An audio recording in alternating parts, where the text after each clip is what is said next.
Vakivaky tany paiky maregniny, kôlakôla bongo atiala ty vegny. Ataova fofanao mbala nagniny, menimeny tsy mahakaiky mahaleny. Izy koa no tsy mahay ty mba tandinesa, fa jaly ndraiky anao zaho tsy nahefa. Anao magnanongnano olo jiaby sahirana, zanaka manjafy mandrimandry ragna. Kakazo aby io mampisy maleny, mbaly rô koa mampahavy tsikotsiko. Tsiko madio andisinao miegny, anao maninitsinitsy vaky fipiko.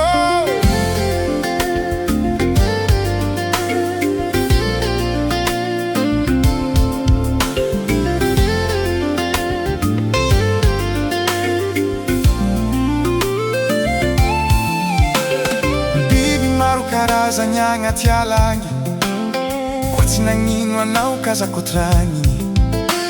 Maro tsy nahita mbala ty izaha, tsy gasy karanao io tsy vazaha. Tegna andrano kaza siagna maloto, tsy ambevy tsy amporiagna io fogiahin'olo.